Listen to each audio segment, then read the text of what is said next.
हाँ स्टूडेंट्स, मैं डॉक्टर गजेंद्र पुरोहित और मैंने जो पहला वीडियो अपलोड किया था वॉइस ऑफ स्टूडेंट्स पे काफ़ी अच्छा रेस्पॉन्स मुझे मिला और बहुत सारे स्टूडेंट्स ने अपनी जो दिल की बात है, मतलब दिल का दर्द है, वो कहीं ना कहीं मुझे वीडियो के कमेंट बॉक्स में बयां किया। और ये वाकई में बहुत ही दुर्दशा है हायर एजुकेशन सिस्टम की।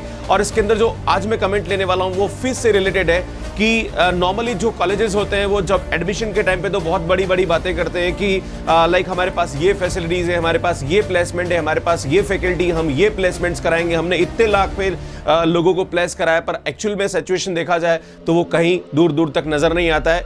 बहुत सारा डिसअपॉइंटमेंट स्टूडेंट्स को आफ्टर द एडमिशन मिलता है। ये कुछ कमेंट्स है जो मैं भी आपके सामने पढ़ने वाला हूं। एक स्टूडेंट कॉलेज के अंदर 80,000 normally on an average fees होती है और 200 दिन कॉलेज चलता है। अगर आप 80,000 को 200 से डिवाइड करें तो पर डे 400 रुपीज आपका कॉलेज में जाता है। और आप देखिए क्या 400 रुपए के हिसाब से आपकी पढ़ाई हो रही है या नहीं हो रही है। नॉर्मली अगर आप 5 क्लास भी मान के चलिए एक दिन तो 80 रुपए पर घंटे आप कॉलेज को पे कर रहे हो। आप मार्केट में भी जरा सा कुछ चीज खरीदने जाते तो वहां 2 रुपए 10 रुपए के लिए भी हम बार्गेनिंग करते हैं कि भैया कम करिए। वहां तो आप पूरा पैसे दे रहे हो। एजुकेशन फील्ड में तो नॉर्मली कॉलेजेस बार्गेनिंग नहीं करता है, जितनी फीस है उतनी आपको देनी है। अगर आपने टाइम पे फीस नहीं दी तो आपको यहाँ पे पेनल्टी भी देनी पड़ेगी। ये भी कहीं ना कहीं लोगों को फेस करना पड़ता है। और आजकल तो एक नई चीज और मैंने देखी है कि भैया 60 सीटें हैं, 60 सीट में से 40 सीट भर गई, प्राइस बढ़ गई। अब पहले 60,000 फीस थी, अब 80,000 फीस है, देन उसके बाद 90,000। ये कमेंट भी मुझे स्टूडेंट्स को देखने को मिला जो मुझे लाइक बहुत ही मेरे लिए डिसअपॉइंटिंग था और एक मेरे लिए झटका था कि ऐसा भी होता है। और वाकई में ऐसे सिस्टम मतलब कहीं ना कहीं स्टूडेंट्स के लिए नुकसानदायी कि वहां पे भी आप बार्गेनिंग कर रहे हो एजुकेशन सिस्टम में। अल्टीमेटली देखा जाए तो सरकार के आदेश के हिसाब से कोई भी एजुकेशन इंस्टीट्यूट जो फीस है उससे ज्यादा 1 रुपया भी आपसे नहीं ले सकता। अगर वो ले रहा है तो वो गैर कानूनी, आप उसकी शिकायत कर सकते हैं। आप आरटीई के थ्रू इंफॉर्मेशन मांग सकते हैं कि एजुकेशन जो इंस्टीट्यूट है वो उसकी एग्जैक्ट फीस कितनी है, क्योंकि नॉर्मली गवर्नमेंट में तो ऐसा फिक्स फीस होती है पर प्राइवेट सेक्टर में अपने अपने हिसाब से लोग फीस वसूली करते हैं। तो आपको ये ध्यान देने की जरूरत है कि अगर आप एक्स्ट्रा फीस दे रहे हैं तो आपको ये जानने का बिल्कुल अधिकार बनता है कि वो पैसा किस लिए आपसे लिया जा रहा है। हाँ, एडमिशन टाइम पे कभी कभी आपको लगता है कि चलो ठीक है दे दिया, ध्यान नहीं रहा, पर जब आपका एडमिशन हो जाए आप वहां पे कंफर्म करें अपने फ्रेंड्स के साथ, आपको लगता है कि आप उससे ज्यादा पे कर रहे हैं तो आपकी ड्यूटी बनती है आपको पता करना चाहिए। बिल्कुल आप परेशान होने की जरूरत नहीं कि आपके प्रैक्टिकल के मार्क्स काट लिए जाएंगे, आपको फेल कर दिया जाएगा। आप अगर 5 से 10 या 15 या 20 स्टूडेंट्स अगर आप अपने अधिकार की बात करते हैं तो बिल्कुल आपको करना चाहिए। मतलब इस टाइप के कमेंट्स मुझे मिले तो मैं आपको भी कमेंट्स पढ़ के सुनाता हूं, फिर मैं आगे आपके सामने बात करता हूं। सो मैं आपके सामने कुछ कमेंट लेने वाला हूं। There are many problems in this covid situation, they did not cut a single penny from the fees and even after this the faculty is filled with the trace teachers except 2 or 3 who seriously wants to help us. This college is trying to steal the money from my hardworking parents. I couldn't even drop out now because I have no idea what to do after that. ये comment ये था। दूसरा comment यहाँ पे था, sir I am a engineering student where we can visit the college. The education system was very good and placement was also good.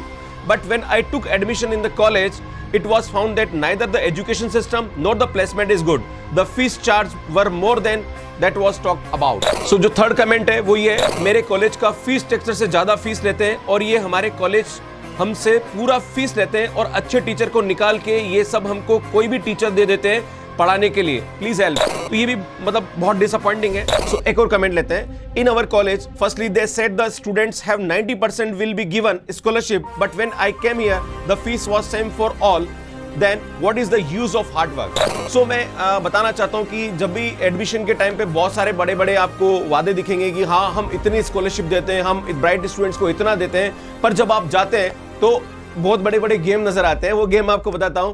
एक जो होता है वो होता है कि हाँ आपको हम 30% स्कॉलरशिप देंगे, पर किस पे देंगे? ट्यूशन फीस पे देंगे, बाकी पे नहीं देंगे। फिर एक और बात होती है कि हम सिर्फ फर्स्ट ईयर में आपको स्कॉलरशिप देंगे, बाकी साल में नहीं देंगे। तो ये बहुत सारे ऐसी चीज होती है जो हिडन होती है और आपको बिल्कुल पता नहीं होता है। जब आप एडमिशन ले लेते हैं आपको खुश होता है यार मेरे को 30% स्कॉलरशिप मिल गई, पर जैसे आप अगले साल की फीस जमा कराने जाएंगे तो आपको बोलेंगे नहीं नहीं नहीं ये तो फर्स्ट ईयर के लिए था, अब आपको पूरी फीस जमा करानी। तो जब भी स्कॉलरशिप मिले तो आप चेक कर लीजिए कि आपको पूरी 4 साल के लिए स्कॉलरशिप मिल रही है या सिर्फ आपको फर्स्ट ईयर के लिए स्कॉलरशिप मिल रही है। एक और आपको पूछना चाहिए कि जो आपको स्कॉलरशिप मिल रही है वो आपको ट्यूशन फीस पे मिल रही है या पूरी फीस पे मिल रही है। तो ये जो स्कॉलरशिप का जो धंधा है ना, ये कहीं ना कहीं आपको बस बड़े बड़े मार्केटिंग जो एडवर्टाइजमेंट्स होते हैं उसके थ्रू आपको बेवकूफ बनाने का है कि स्टूडेंट्स को कैसे न कैसे करके अपनी सीटें भर ली जाए। पर आपको ये ध्यान देने की जरूरत है कि जब भी आप एडमिशन लें तो आपको ये देखना चाहिए कि जो भी स्कॉलरशिप आपको दी जा रही है, क्या वाकई में वो स्कॉलरशिप पूरी की पूरी फीस पे दी जा रही है या ट्यूशन फीस पे दी जा रही है, एंड वो फर्स्ट ईयर में या 4 सालों में आपको स्कॉलरशिप दी जा रही है। ये बहुत ही जरूरी है। दूसरी बात कि जो कॉलेजेस के अंदर जो बड़े बड़े होर्डिंग्स आते हैं और जो यहाँ पे फीस की बात भी करी गई है कि जो भी फीस है वो फिक्स होनी चाहिए। ऐसा नहीं कि भाई एक स्टूडेंट को आपने इतना % डिस्काउंट दिया, दूसरे को आपने इतना % डिस्काउंट दिया, या फिर कभी कभी ऐसा भी होता है कि एडमिशन लेने के लिए आपको कहीं ना कहीं ऐसा बोला जाता है कि नहीं हमारी सीट फुल हो चुकी है, पर आपको इतना पे एक्स्ट्रा करना पड़ेगा। तो ये एक तरह का भ्रष्टाचार है जो कि गलत है। हायर एजुकेशन सिस्टम में कोई भी इस सिस्टम को छेड़ता नहीं है, ना इसके अगेंस्ट में कुछ बोलता है, क्योंकि ये सिस्टम भारत में कहीं ना कहीं इसको पवित्र माना गया है। पर जो लालाओं मतलब जो बिजनेसमैन उन्होंने कॉलेजेस खोल रखे हैं, इन्होंने पूरा इसको धंधा बना रखा है।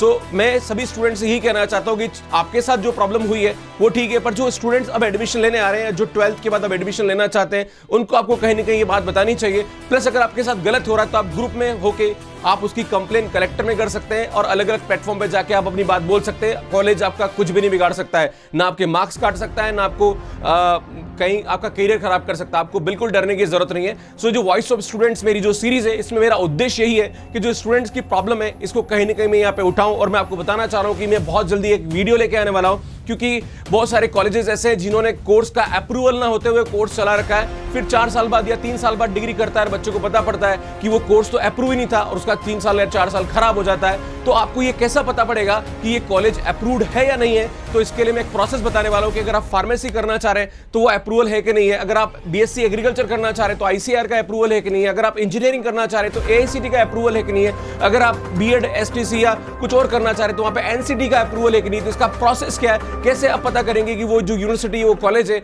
उस कोर्स के साथ अप्रूव्ड है या नहीं है? तो ये सब इंफॉर्मेशन मैं आपके सामने लेके आने वाला हूं मेरे अपकमिंग वीडियोस के अंदर। तो बने रहिए मेरे साथ और ज्यादा से ज्यादा शेयर करिए ताकि वो लोग जो आपका गलत फायदा उठा रहे हैं उनको ये इंफॉर्मेशन मिलनी चाहिए और ये धंधा बंद होना चाहिए। So thank you so much, और मैं आपके साथ वॉइस ऑफ स्टूडेंट्स के साथ नेक्स्ट सैटरडे मिलता हूं इसी टाइम पे। Thank you, bye bye.